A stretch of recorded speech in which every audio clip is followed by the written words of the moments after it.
Good morning student. आज आपण आपला पुढचा टॉपिक चालू करतोय magnetic effect of electric current. हा टॉपिक आपल्या नवीन सिलेबसनं फक्त 12th आला आहे.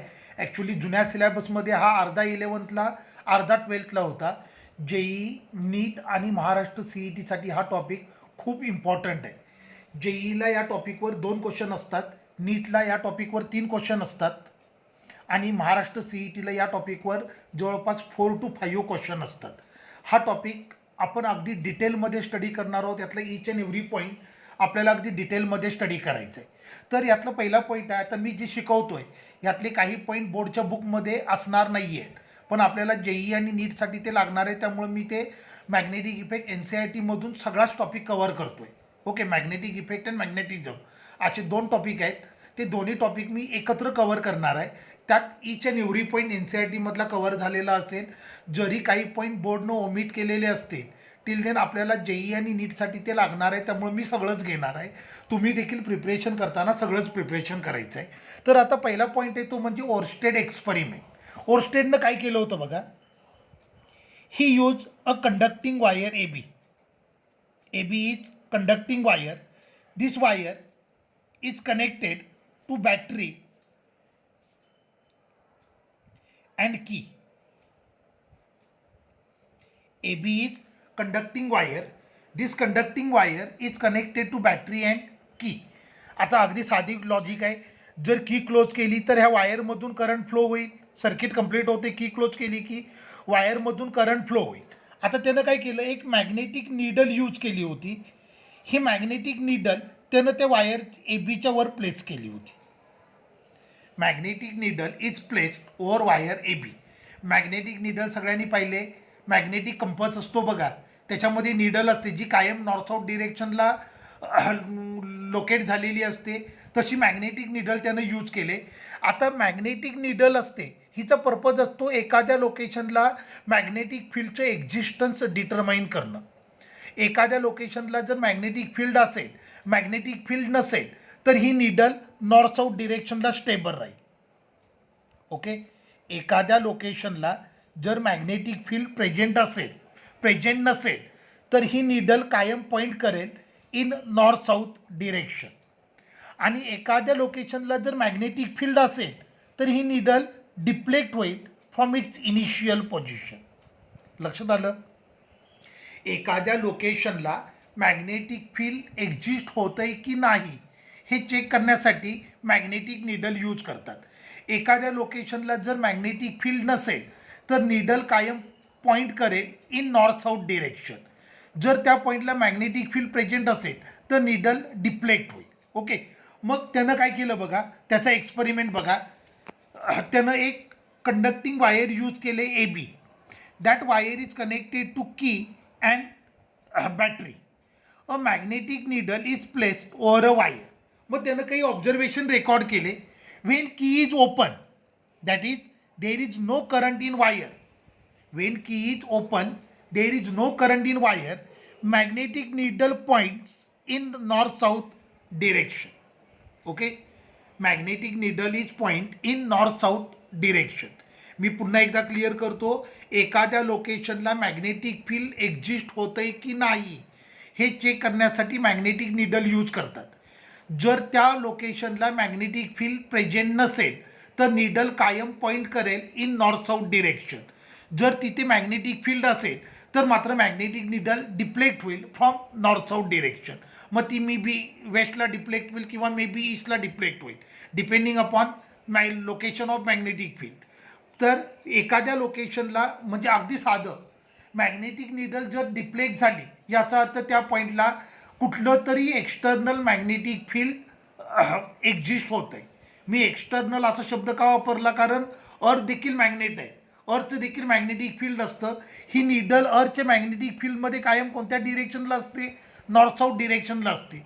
त्या पॉईंटला जर एक्सटर्नल मॅग्नेटिक फील्ड नसेल, तर नीडल नॉर्थ साऊथ डिरेक्शनला पॉईंट करेल. त्या पॉईंटला जर एक्सटर्नल मॅग्नेटिक फील्ड असेल, तर नीडल डिप्लेक्ट होईल ईस्टला किंवा वेस्टला किंवा अजून कोणत्या तरी रँडम डिरेक्शनला. ओके, मग त्यानं पहिलं ऑब्झर्वेशन काय रेकॉर्ड केलं. When key is open, there is no current in wire. at that time magnetic needle point in north south direction. Okay, second observation काय बघा, when key is closed current start flowing through wire AB. At that time magnetic needle get deflect in one particular direction. ज्या वेळेला वायरमधून current pass झाला त्यावेळेला मात्र magnetic needle काय झाली, deflect झाली. ओके, वेन थर्ड ऑब्झर्वेशन म्हणजे second observation magnetic needle deflect झाली. ओके, आता त्यानं काय केलं बघा, ही वायर ए बी बॅटरीच्या पोलॅरिटी रिव्हर्स केल्या ऑब्विसली, त्यामुळं करंटची डिरेक्शन पण काय झाली, रिव्हर्स झाली. ही मॅग्नेटिक निडल जी वायरवर प्लेस केले. When direction of current is reverse then deflection of magnetic needle is also reverse. लक्षात आलं. तर हा त्याचा एक्सपेरिमेंट आणि हे त्याचे ऑब्झर्वेशन. पहिलं ऑब्झर्वेशन काय बघा, when there is no current at that time magnetic needle remains in north south position. magnetic needle points in north south direction.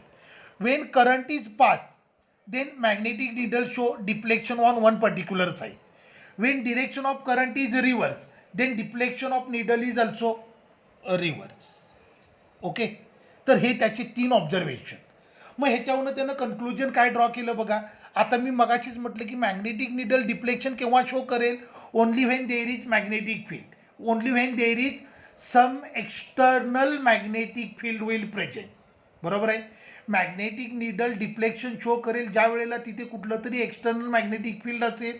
आता इथे वायरच्या आजूबाजूला आपण कुठलं बार मॅग्नेट किंवा हॉर्शू मॅग्नेट वगैरे काही प्लेस केलेलं नाही आहे. सिम्पली वायरमधून करंट पास केला आहे आणि वायरमधून करंट पास केल्यामुळं निडल डिफ्लेक्ट झाले. मग ह्याच्यावरून त्यानं कन्क्लुजन ड्रॉ केलं, current carrying conductor can produce a magnetic field. लक्षात आलं. Current carrying conductor can produce a magnetic field किंवा in different language electric field can produce magnetic field. लक्षात आलं. वायरमधून करंट पास केल्यामुळं वायरच्या आजूबाजूला इलेक्ट्रिक फील्ड प्रोड्यूस झालं. हे इलेक्ट्रिक फील्ड त्या पॉईंटला मॅग्नेटिक फील्ड प्रोड्यूस करेल. मग ह्याच्यावरून त्यानं कन्क्लुजन ड्रॉ केलं, electric field and magnetic field are simultaneous field. At a given point if there is electric field then by default another field will present at that point and that field is nothing but magnetic field. Clear झालं. Oersted एक्सपेरिमेंटचे conclusion लक्षात आले.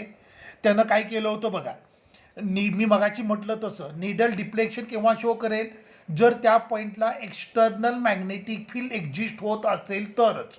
बरोबर आहे. त्यानं काय केलं, वायरमधून current pass केला आणि वायरमधून नुसता करंट पास केल्यामुळं निडल डिफ्लेक्ट झाली. याचा अर्थ वायरमधून करंट पास झाल्यामुळं तिथं मॅग्नेटिक फील्ड प्रोड्यूस झालं आणि त्यामुळं निडल डिफ्लेक्ट झाली. याचा अर्थ इलेक्ट्रिक फील्ड आणि मॅग्नेटिक फील्ड हे सायमल्टेनियस फील्ड आहेत. एखाद्या पॉईंटला जर इलेक्ट्रिक फील्ड असेल तर त्या पॉईंटला बाय डिफॉल्ट अजून एक फील्ड प्रेझेंट असतं आणि ते फील्ड म्हणजे magnetic field. So this is Oersted experiment. लक्षात आलं. So according to Oersted, if at a given point electric field is present then by default another field will also present at that point and that field is nothing but magnetic field. Clear झालं. So this is Oersted experiment. Oersted एक्सपेरिमेंटनं prove केलं की एखाद्या पॉईंटला जर electric field असेल तर by default त्या पॉईंटला अजून एक फील्ड प्रोड्यूस होतं आणि ते फील्ड म्हणजे मॅग्नेटिक फील्ड. क्लिअर झालं.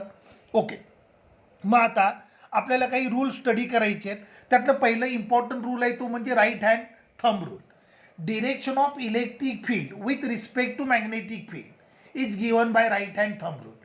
Direction of electric field with respect to magnetic field is given by right hand thumb rule किंवा direction of magnetic field with respect to electric field is given by right hand thumb rule.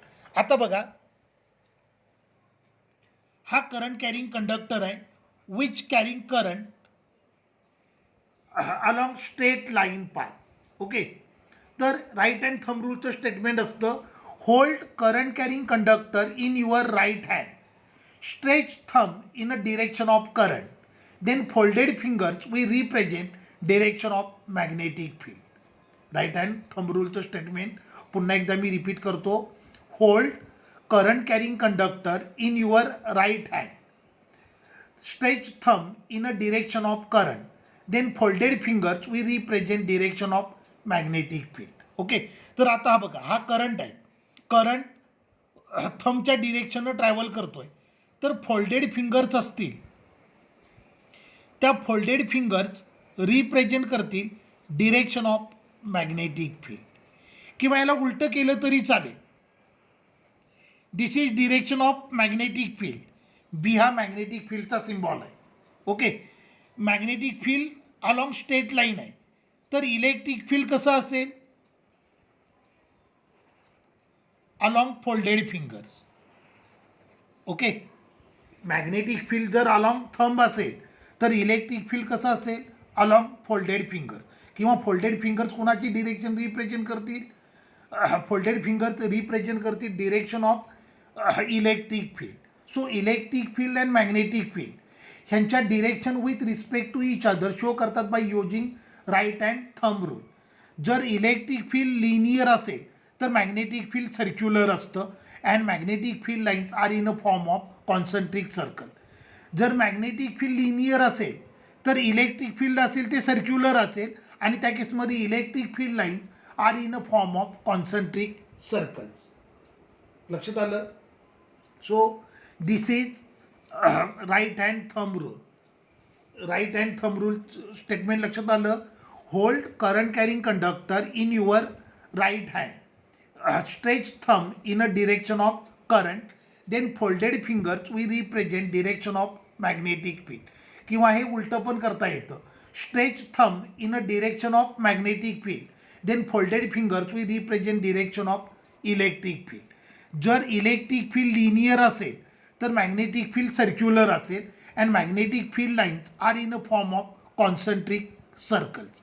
जर magnetic field linear असेल then electric field is circular and electric field lines are in a form of concentric circle. So this is right hand thumb rule. अजून एक आपल्याला rule study करायचे तो म्हणजे snow rule.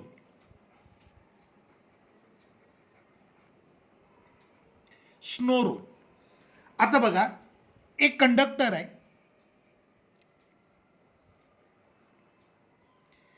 He north, this is south, it is east, it is waste.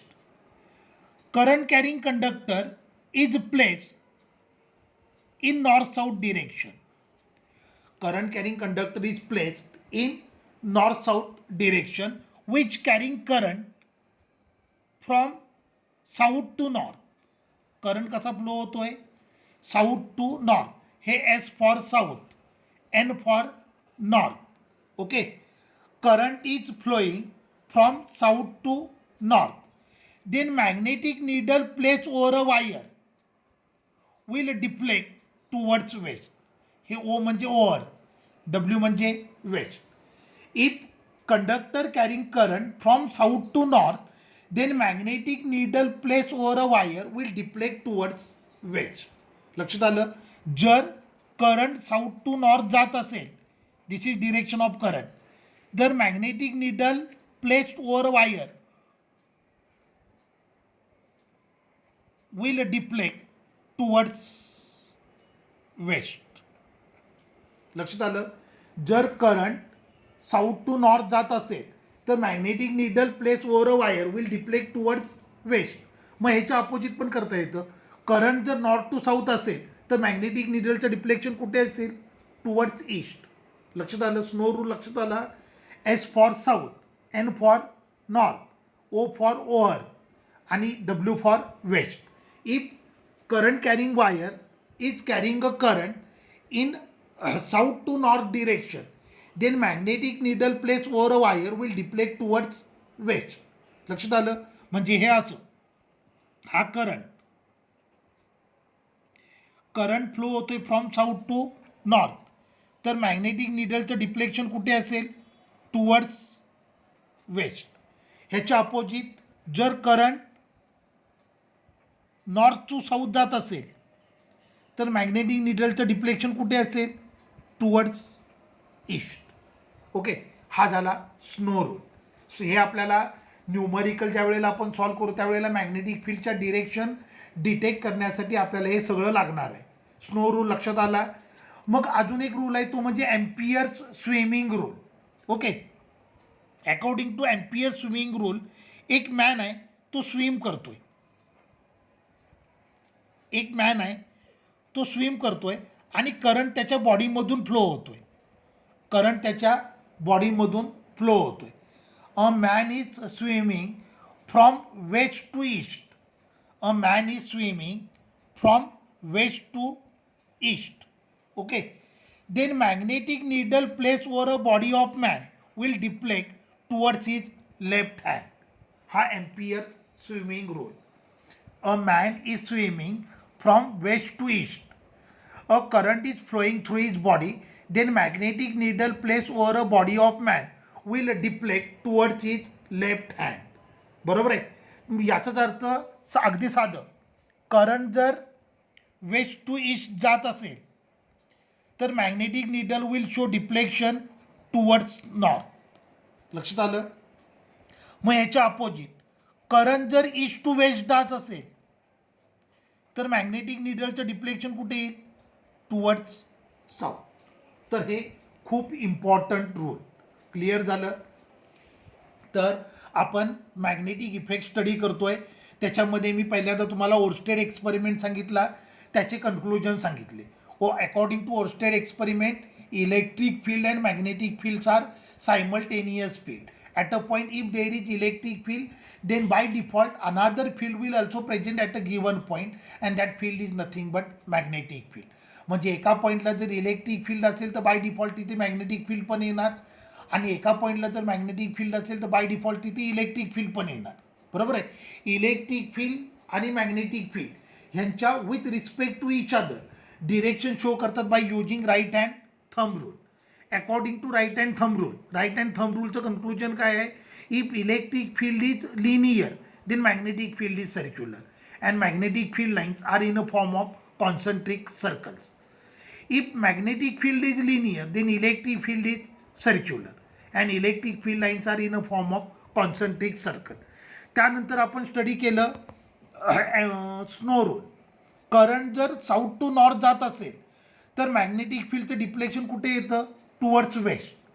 आणि ह्याच्या उलटं केलं म्हणजे करंट जर नॉर्थ टू साऊथ जात असेल तर मॅग्नेटिक फील्डचं डिरेक्शन, मॅग्नेटिक फील्डचं मॅग्नेटिक निडलचं डिफ्लेक्शन कुठे येईल? Towards east. जर आपण एम्पियर स्विमिंग रूल पण स्टडी केला, जर करंट फ्लो होत असेल फ्रॉम वेस्ट टू ईस्ट तर मॅग्नेटिक निडलचं डिफ्लेक्शन कुठे असेल? Towards north. ओके, आणि जर करंट फ्लो होत असेल फ्रॉम ईस्ट टू वेस्ट तर मॅग्नेटिक निडलचं डिफ्लेक्शन कुठे असेल? Towards south. क्लिअर झालं. तर इट इज मॅग्नेटिक फील्ड. आता बघा, कंडक्टरमधून आपण करंट पास केला तर ऑब्वियसली इलेक्ट्रिक फील्ड प्रोड्यूस होणार, which will produce magnetic field. हा माझ्याकडे कंडक्टर आहे. ह्या कंडक्टरमधून मी करंट पास केला, करंट पास केला की इथे इलेक्ट्रिक फील्ड प्रोड्यूस होईल, which will by default produce magnetic field and wire will experience a magnetic force. मी काय म्हणतोय नीट ऐका. इलेक्ट्रिक फील्ड आपण कंडक्टरमधून करंट पास केला तर तिथे इलेक्ट्रिक फील्ड प्रोड्यूस होईल, which will by default produce a magnetic field and current carrying conductor will experience a magnetic force. Magnetic force experienced by conductor is given by vector F is equal to Q into vector V cross vector B. Magnetic force experienced by conductor, it is given by F is equal to Q into vector V cross vector B. हा जो magnetic force आहे याला लॉरेन्ट्झ magnetic force म्हणतात. लक्षात आलं. So magnetic फोर्सचा formula काय आला? Q into vector V cross vector B. So in magnitude magnetic force is equal to Q V B sine theta. याचं क्यू म्हणजे चार्ज, व्ही म्हणजे व्हिलॉसिटी ऑफ चार्ज. बी म्हणजे magnetic field. B हा symbol magnetic फील्डसाठी वापरायचा. तर बी म्हणजे काय झालं, मॅग्नेटिक फील्ड. आता इथे थीटा म्हणजे angle between velocity vector of charge particle and magnetic field. Velocity vector of charge particle and magnetic field.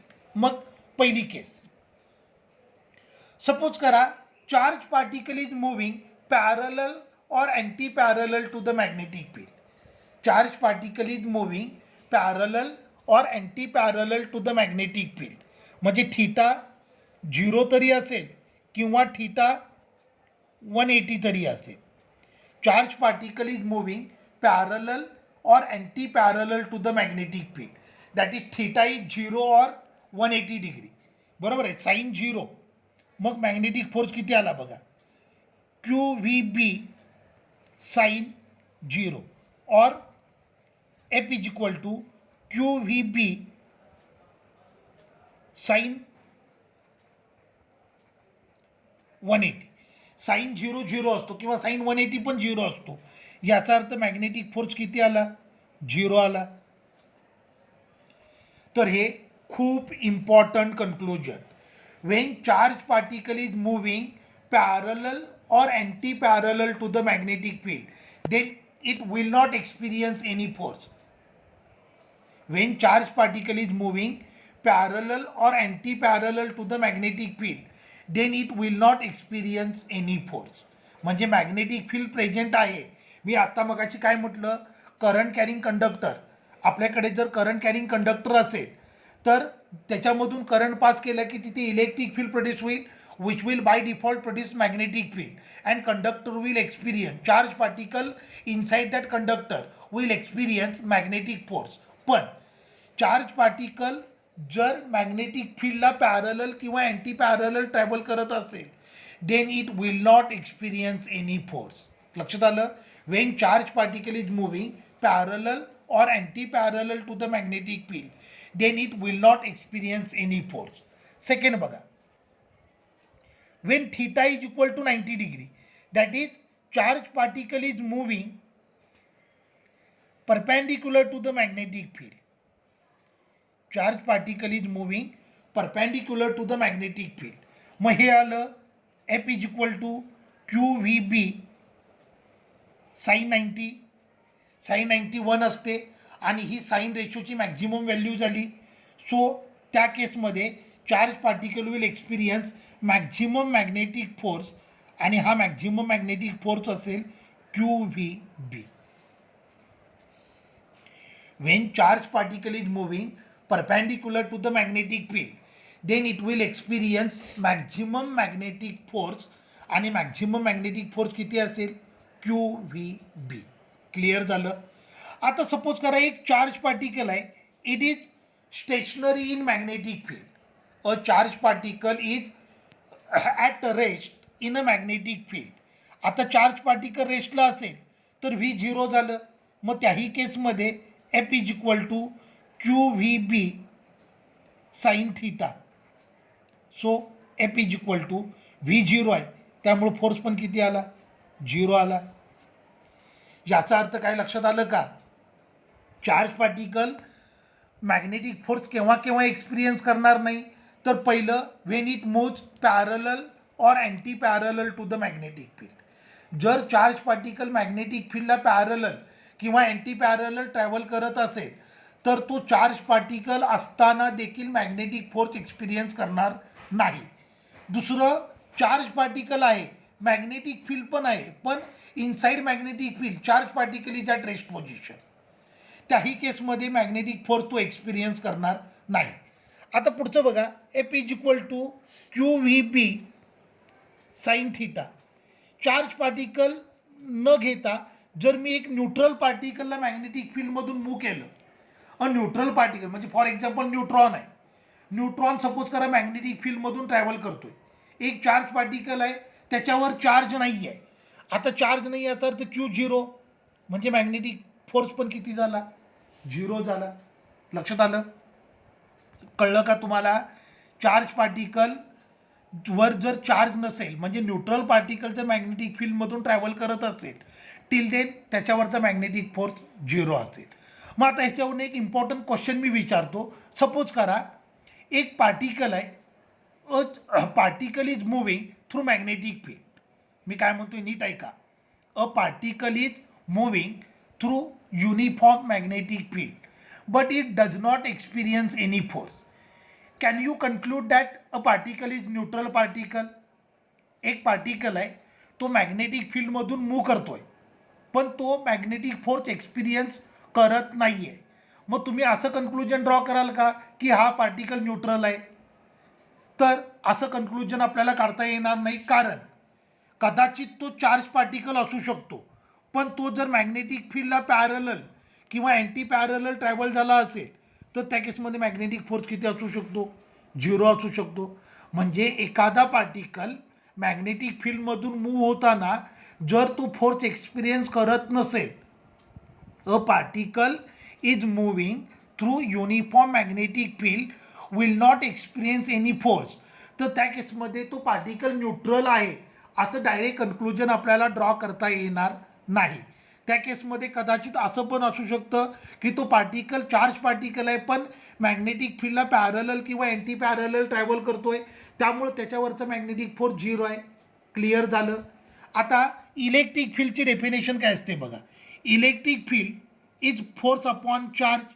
ह्याच्यावरनं electric फोर्सचा फॉर्म्युला आला क्यू इंटू ई. ई म्हणजे इलेक्ट्रिक फील्ड, क्यू म्हणजे चार्ज पार्टिकल, बरोबर आहे. मग इलेक्ट्रोमॅग्नेटिक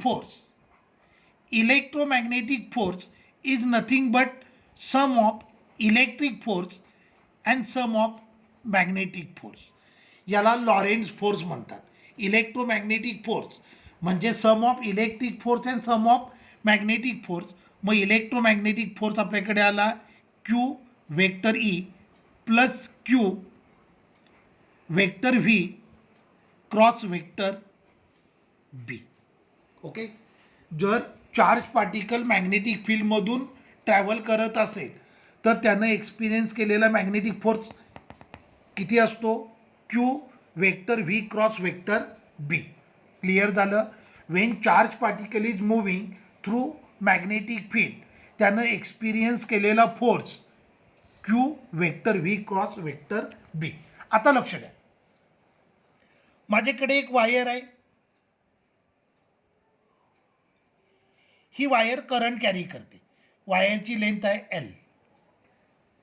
माझ्याकडे एक वायर आहे, ही वायर करंट कॅरी करते. आता करंट कॅरी करते याचा अर्थ वायरमधून इलेक्ट्रॉन फ्लो होत आहेत, बरोबर आहे. वायरमधून इलेक्ट्रॉन फ्लो झाले from one end to other end. Okay. एक वायर आहे, वायरमधून मी करंट पास केला आहे, वायरची लेंथ आहे एल. करंट पास केल्यानंतर वायरमधून electron from one end to other end displace झाले. मग मॅग्नेटिक फोर्स बघा काय येणार आहे, F is equal to Q V B sine theta. आता velocity is nothing but displacement upon time. आता ह्या वायरमध्ये इलेक्ट्रॉनचं डिस्प्लेसमेंट किती असणार, एल असणार. मग एफ इज इक्वल टू हे आलं क्यू, व्हीला मी पुट केलं L upon T B sine theta. आता हे Q upon T is nothing but I, charge divided by time, it is nothing but current. So F is equal to I L B sine theta. हा magnetic फोर्सचा अजून एक formula. F is equal to I L B sine theta. यालाच vector फॉर्ममध्ये असं लिहूयात, vector F is equal to I vector L cross vector B. हा झाला मॅग्नेटिक फोर्स. करंट कॅरिंग कंडक्टरवरचा करंट कॅरिंग कंडक्टरवरचा magnetic force F is equal to I L B sine theta.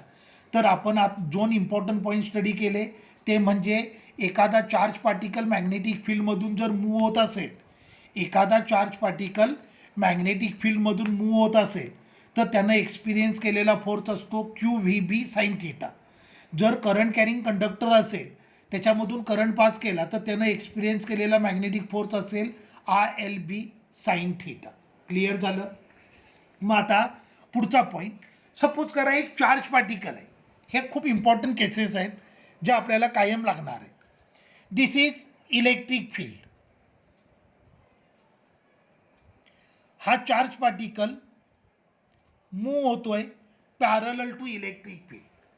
A charge particle is moving parallel to electric field. Then it will travel along straight line path and it will accelerate. Okay, charge particle is moving parallel to electric field. Then it will travel along a straight line path and it will accelerate. म्हणजे charge पार्टिकलची electric field मधली motion parallel to electric field ही motion accelerated motion असेल. आणि ते acceleration असेल, acceleration म्हणजे force divided by mass. Acceleration असेल QE अपॉन M. आत्ताच आपण इलेक्ट्रिक फोर्सचा फॉर्म्युला बघितला आहे. इलेक्ट्रिक फोर्स किती असतो? QE upon M. क्लिअर झालं? When charge particle is moving parallel to electric field then it will travel along straight line path and it will accelerate. Okay, हे electric field आहे. Charge particle is moving anti-parallel to electric field. Charge particle is moving anti-parallel to electric field. Then it will travel along straight line path, but it will de-accelerate. Charge particle is moving anti-parallel to electric field. Then it will travel along straight line path, but it will de-accelerate. आणि पार्टिकलचं negative acceleration असेल QE upon M. Okay, दोन case लक्षात आल्या. When charge particle is moving parallel to electric field it will travel along straight line path and it will accelerate. आणि त्याचं acceleration किती असेल? QE upon M. Charge particle is moving opposite to electric field anti parallel to electric field then it will travel along straight line path but it will de ॲक्सलरेट. आणि त्याचं negative acceleration किती असेल? QE upon M. आता suppose करा हे positive plate आहे,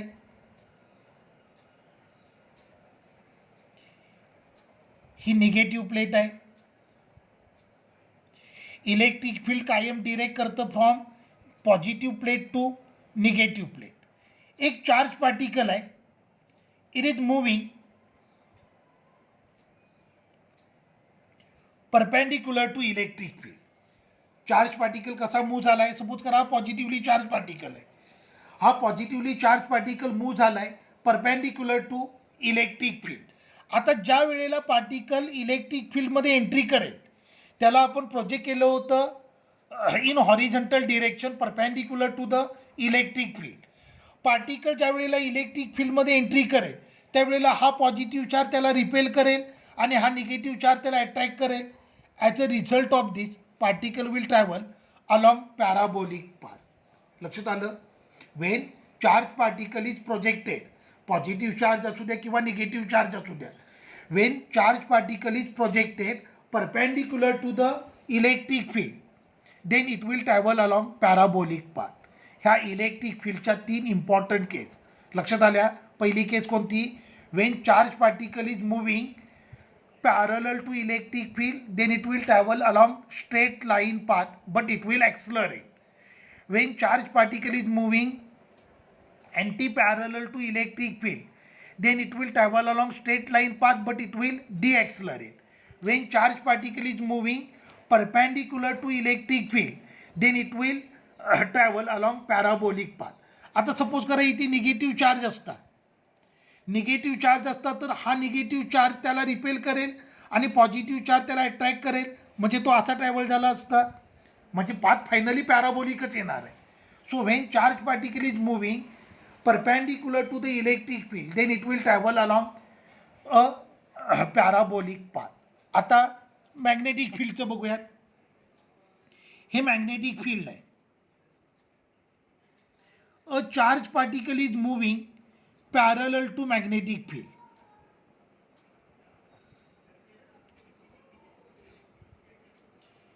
हे magnetic field आहे.